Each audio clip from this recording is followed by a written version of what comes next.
belajar itu butuh, oke, diartikan aja. Yang tidak bisa bahasa Inggris, saya bisa bahasa Inggris, saya nggak paham ya. Maksud saya bukan buku bahasa Inggris. Apa kira-kira artinya? Saya mau punya contoh.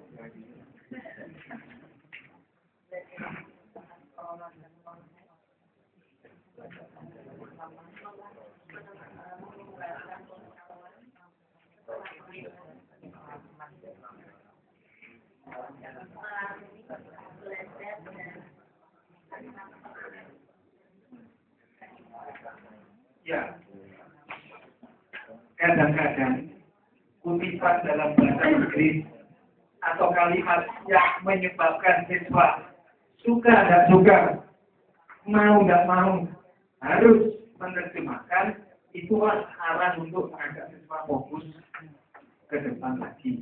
Meskipun sudah sebagian kita telah aku telah mendem, tapi yang paling penting bagaimana be a connection between stimulus and response is learning happen real time. Ketika ketiga saya aku legoh, bukan ya? Jadi yang paling penting itu harus ada stimulus. Apa stimulus? Perasaan. Berarti kalau ada yang mulus-mulus terus, mana ngomongin ya? Berarti kalau pembelajaran mau terjadi, harus ada stimulus, diwakili, bukan mudun, nggak nodere, kalau asuransi dia bisa. Saya keselio sama yang menjawab. Dikuasai kelasnya itu. Jadi perlu ada stimulus. Stimulus ada ya.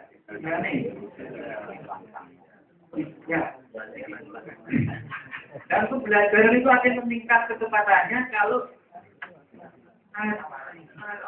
dimotivasi dan merasa puas ya dengan pembelajaran Anda. Anda puas kayak loyo. Kalau sisi membuat aku lagi-lagi nggak apa-apa masih loyo, kan? Untung ada penjelasan. Ada penjelasan setelah persepsi. Loyo nih sama teman mereka. Yang sekarang praktik-praktik aja. Lihatlah bahwa sebenarnya di antara anak kita itu ada yang ingin belajar. Artinya gini. Kita perlu melihat apakah dia ingin mengerjakannya sendiri atau masih ada butuh bantuan kita. Jangan sampai terbalik-balik. Anak sudah waktunya untuk kita lepas dia untuk belajar sendiri. Kita tetap didampingi, diambil alih tanggung jawabnya dan lain sebagainya. Ini juga butuh kesediaan. Ya, butuh kesediaan. Nah, ini gimana? Ini kan ya. Oh, diambilkan. Oke. Yang pertama, ya kita perlu mengajak anak untuk lebih banyak mengeksplorasi pengetahuannya. Kemudian ada seperti yang kita katakan tadi relevan dan sebagainya. Dan yang paling penting masuk ada koneksi dengan sistem pembelajaran yang kita punya dengan kita lepas. Tugas mencari alamat atau mencari kata keyword ayam. Tapi nggak jelas apa yang kita yang masuk bahasa ayam tidak ayam kampus, ayam kira-kira, ayam yang keluarnya malam dan lain sebagainya. WW-nya mesti jelas.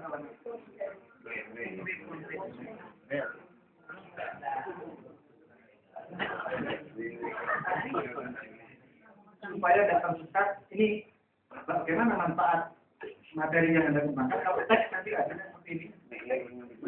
Kalau teks ada seperti ini. Kalau audio efektif untuk apa? Memancing, menumbuhkan daya imajinasi. Kita masih ingat Arya Kamandanu, Brahma Kumbara, Mak Lampir, Mak Mampir, barangnya kan? Mak Mairo. Itu kok malah TV yang apa Mairo ya? Tahun sepuh, grafis untuk gambar, efektif untuk itu, sepuh mana yang tahu. Kemudian efektif untuk menunjuk. Ya, nanti dibaca aja di materi. Ya.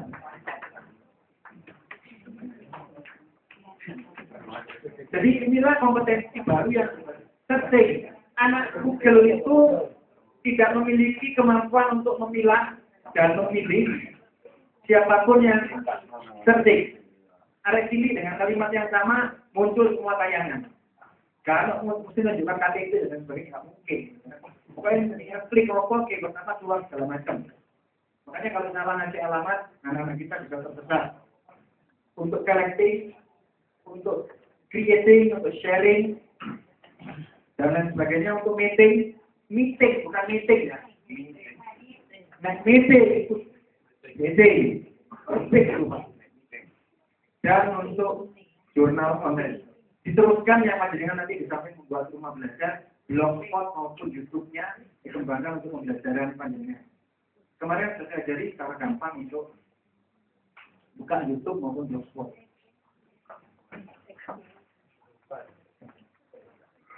Ada yang mau ditanyakan?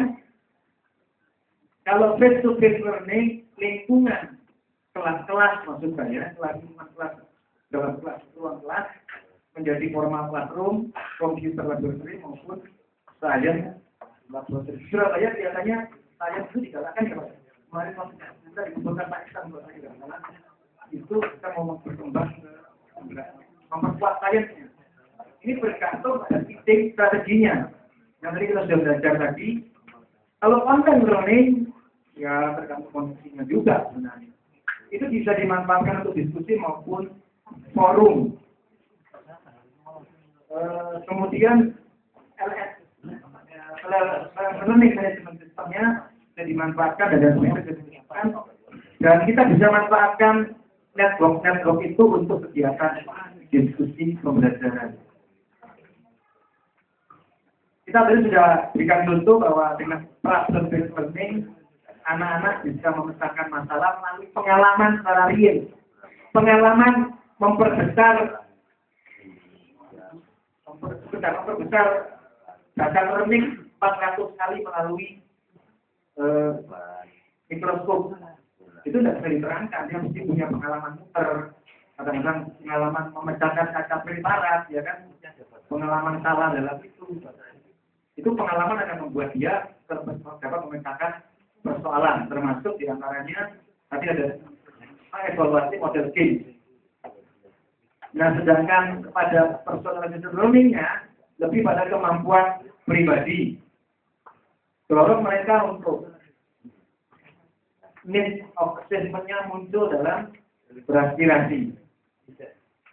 Termasuk diskusi via FB, lemparin ke kasus di FB group, kemudian kasih komentar pada komentarnya anak-anak.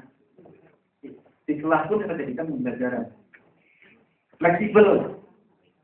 Siswa bisa memilih di mana, apa, dan bagaimana dia belajar.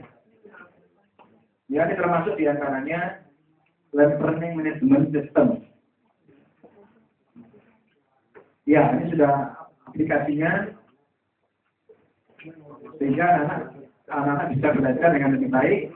Dan yang paling penting sebenarnya bagaimana Anda mengajak juga menyampaikan model-model pembelajaran pada saat pertemuan kelas dengan wali murid, sehingga balak-balik kan internet, balak-balik buka komputer robot itu kan dulu. Salah persepsi itu yang harus diluruskan kepada balak-balik urunan, ya kan? Itu yang perlu disampaikan kepada orang tua wali murid. Ya.